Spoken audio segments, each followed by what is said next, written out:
Everyone, welcome to Ayushi academy. आज के class में हम एक्सरसाइज 3.6 के क्वेश्चन नंबर 2 को हम सॉल्व करेंगे। ठीक है, तो एक्सरसाइज 3.6 का क्वेश्चन नंबर 2 क्या कह रहा है? क्वेश्चन नंबर 2 कह रहा है कि what is the HCF of to consecutive. ठीक है, पूछ रहा है कि टू कॉन्सिक्यूटिव का एचसीएफ क्या होगा। आप लोग को मैंने बताया है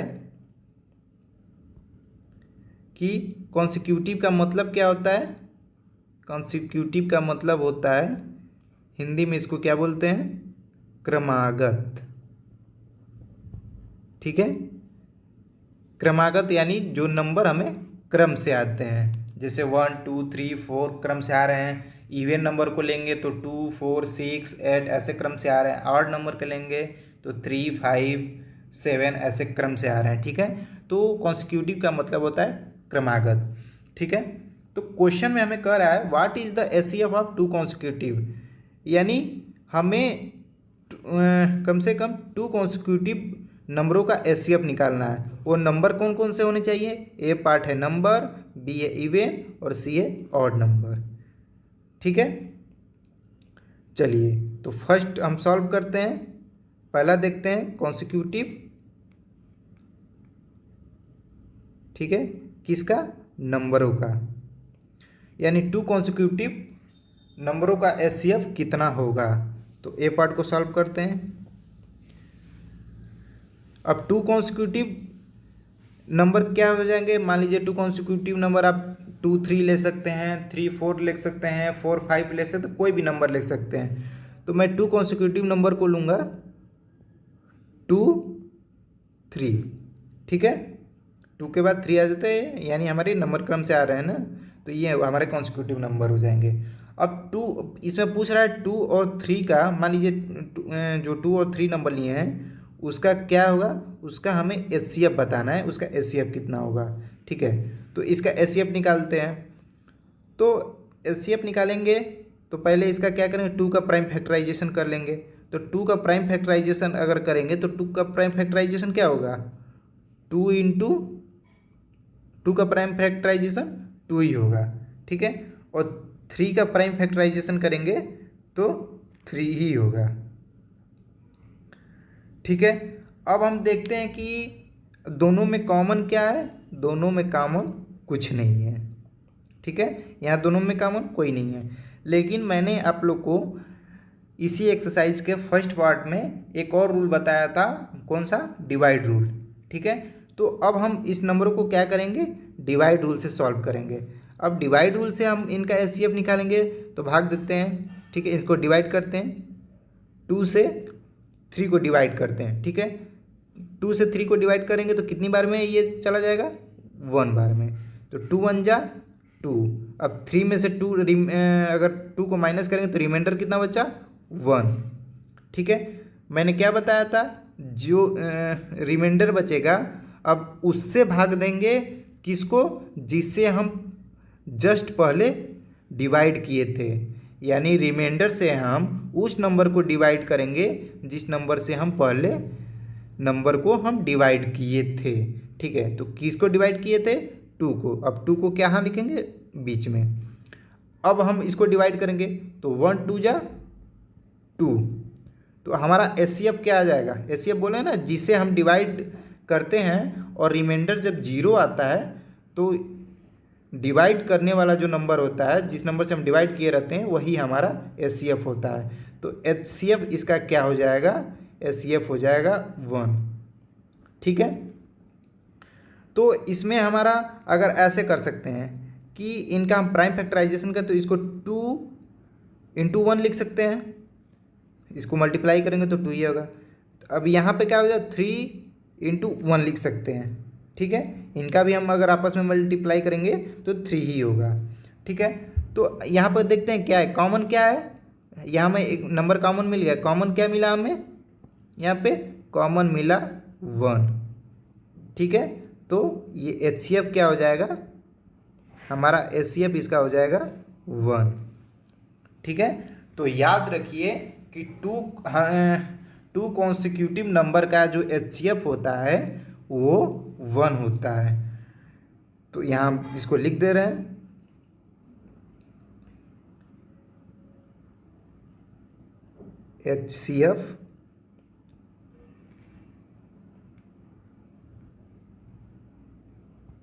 HCF of two consecutive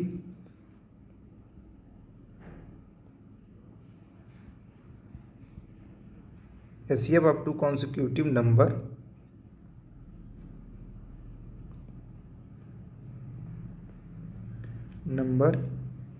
is 1।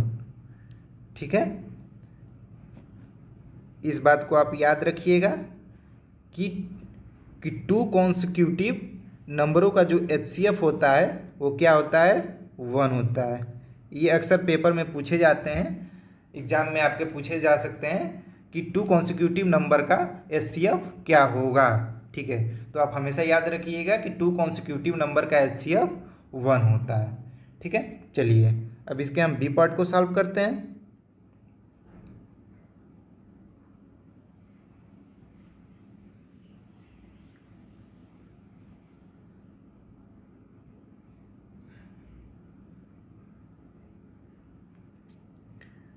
B part क्या है इसका, हमें कॉन्सिक्यूटिव HCF निकालना है किसका, इवन नंबर का। ठीक है, हमें टू कॉन्सिक्यूटिव इवन नंबर का HCF निकालना है। ठीक है, तो बी पार्ट है, इसको सॉल्व करते हैं। टू कॉन्सिक्यूटिव इवन नंबर हमारे कौन कौन से हो जाएंगे, टू कॉन्सिक्यूटिव इवन नंबर हो जाएंगे 2 and 4। ठीक है, 2 के बाद जो 3 आता है, 3 हमारा क्या है, वो ऑड नंबर है, और उसके बाद क्या आता है 4 जो हमारा इवन नंबर है, यानी टू कॉन्सिक्यूटिव इवन नंबर 2 और 4 हो जाएंगे। तो अब टू का हम निकालते हैं प्राइम फैक्टर, तो 2 का प्राइम फैक्टर कितना हो जाएगा, 2। ठीक है, 4 का प्राइम फैक्टर कितना हो जाएगा,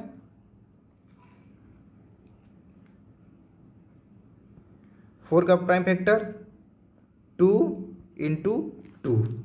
ठीक है, तो अब इनका हम कॉमन निकालेंगे, यानी इनका अब HCF निकालेंगे। तो इनका HCF क्या हो जाएगा, इनका कॉमन क्या क्या कॉमन है इसमें कॉमन है 2। ठीक है, तो इनका HCF क्या हो जाएगा, 2। ठीक, यानी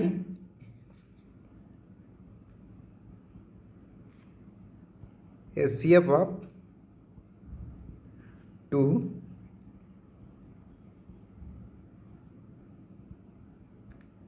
consecutive even number is 2। यानी हमारा टू कॉन्सिक्यूटिव इवन नंबर का जो HCF आएगा वो क्या आएगा, 2 आएगा। ठीक है, चलिए तीसरा पार्ट दिया हुआ है। तीसरा पार्ट क्या पूछा है, ऑड नंबर का, हमें कॉन्सिक्यूटिव ऑड नंबर का HCF निकालना है। ठीक, तो इसको हम इरेज कर लेते हैं।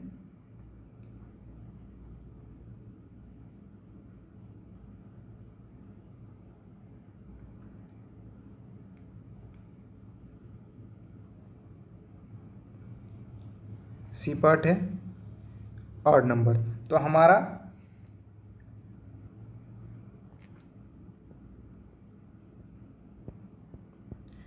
टू कॉन्सिक्यूटिव ऑड नंबर क्या क्या हो जाएगा, ये हो जाएगा 3 and 5, ये हमारा टू कॉन्सिक्यूटिव ऑड नंबर हो जाएगा।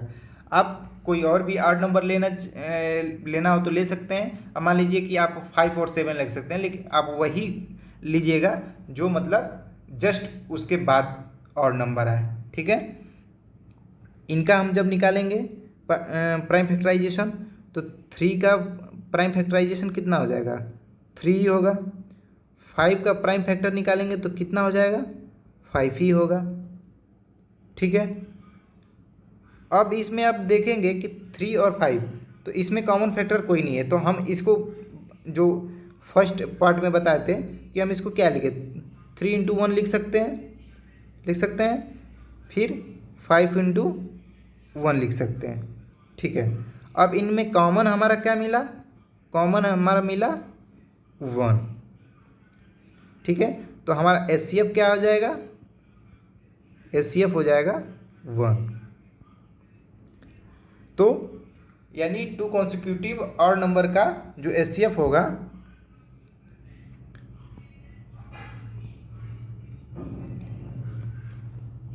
HCF of 2 consecutive odd number is 1। ठीक है,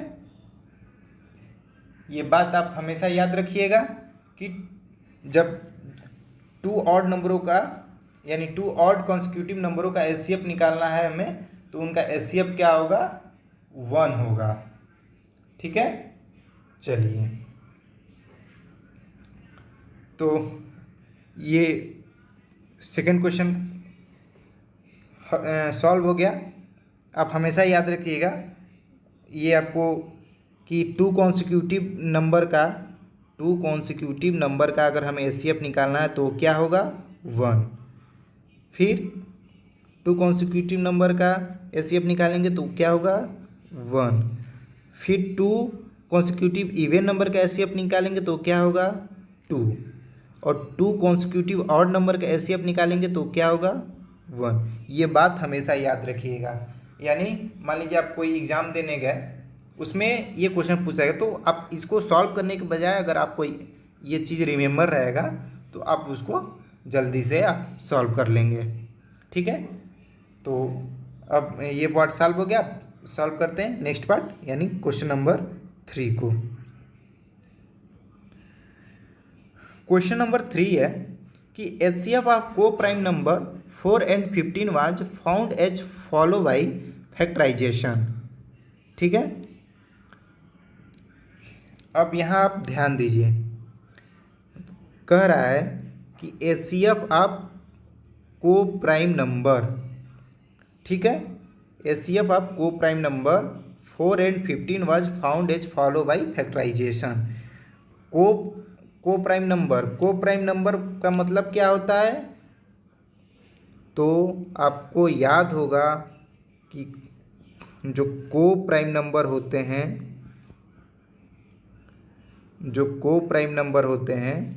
ठीक है, उनका कॉमन फैक्टर क्या होता है, को प्राइम नंबर का कॉमन फैक्टर क्या होता है, 1।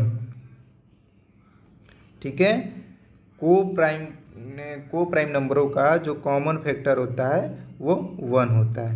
ठीक है, या मैं सही से इसको लिख दे रहा हूँ, जो को प्राइम नंबर है इनका जो कॉमन फैक्टर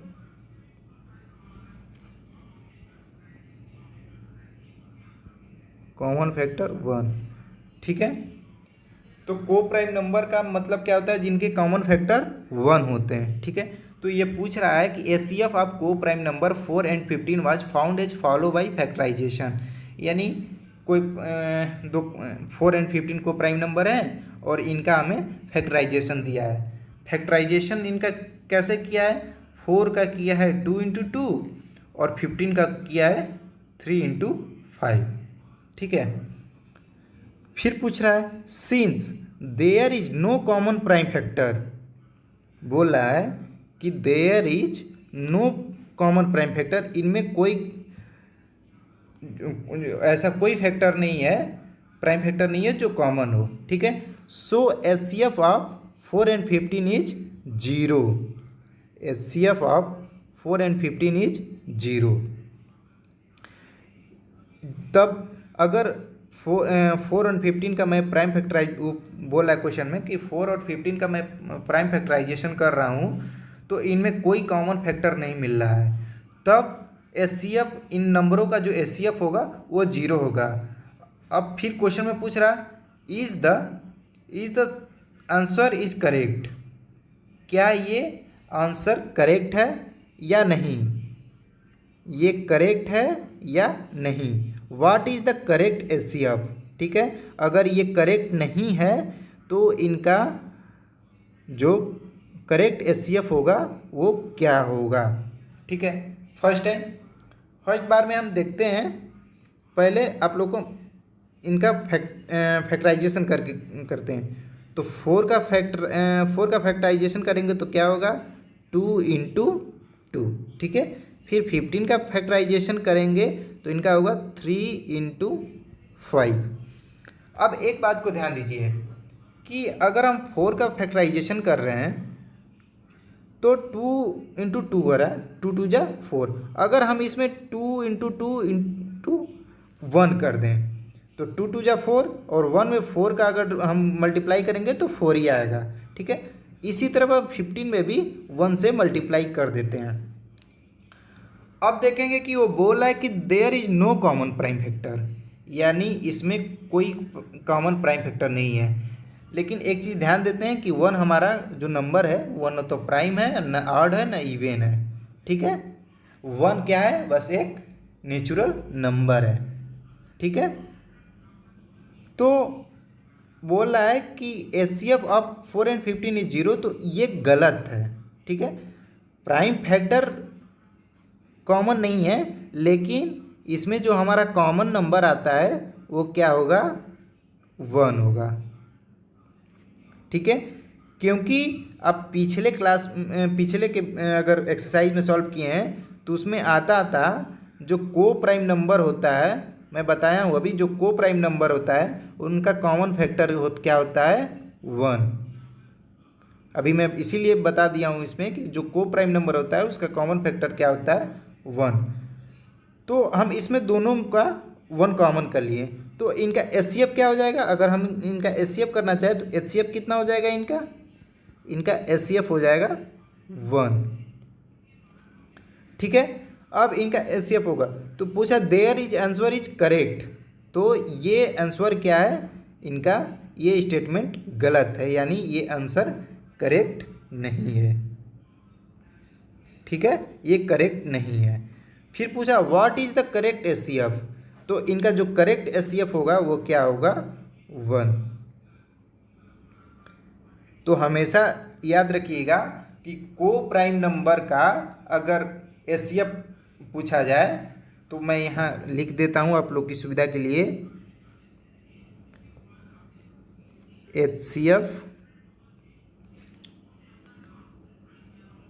एचसीएफ ऑफ